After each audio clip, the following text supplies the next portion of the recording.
ঈদ কিংবা কোরবানিতে গরুর মাংস খাইতে খাইতে এবার মনে করেন গরুর মাংস দেখলেও গায়ে জ্বর উঠতে যায়, অত্যাচার মনে হয়। হারা রুচির পরিবর্তন করার জন্য মনে করেন গরুর মাংস দিয়ে এই ধরনের একটা আচার বানাই রাখতে পারেন, সারা বছরই খাইতে পারবেন। হাপা রুটি পরোটা লাগে কিন্তু দারুণ লাগে। মুই এই যে কষাই নিয়ে মাংস লইছি, কোনো প্রকার মশলা লই নাই, খালি মাংসগুলো আস্তা তুলিয়া লইছি। লইয়া এরপর একটা তাওয়ার মধ্যে মনে করেন কোডরা তেল দিয়ে দিছি, আর লগে দিয়ে দিছি দুগ্গ শুকনা মরিচ। আমেরা বাড়াই কমাই দিতে পারেন। এরপর দিয়ে দিতে হবে কোয়া করা রসুন। রসুনটা কিন্তু খোসা সহই দিতে হবে, আনালে রসুন সিদ্ধ একটুখানি হয়ে যায়, পরে আর খুঁজে পাওয়া যায় না।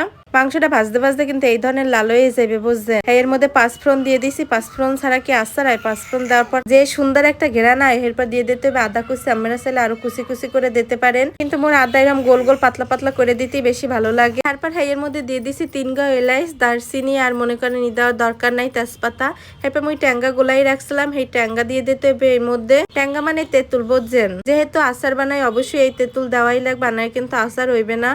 এরপর মধ্যে দিয়ে দিতে হবে একটু চিনি, বুঝছেন, সামান্য পরিমাণে দিয়ে। মোট ট্যাঙ্গা যেহেতু বেশি ভাল লাগে না, এর লগে মনে করেন মুই একটু বেশি পরিমাণে চিনি দিয়ে দিচ্ছি। যাই হোক, এরপর লাইডে সাইডে সুন্দর মতো চিনিটারে গলায় লইতে হইবে। এরপর শেষকালে দিয়ে দেওয়া লাগবে সিরকা। মোর মায় মনে করেন এক কোরবানিতে বানায়, এরপর মোরা সারা বছর এটা ফ্রিজে রাখিয়া খাই। এই তো মোর গরুর মাংসের আচার বানানো হয়ে গেছে। আপনারা কিন্তু অবশ্যই বাসায় ট্রাই করবেন, এরপর মোরে জানাইবেন কেমন হইছে। আজকে এই পর্যন্ত। হগলদি ভালো থাকবেন, মোর লগে সবাই দোয়া করবেন। আল্লাহ হাফেজ।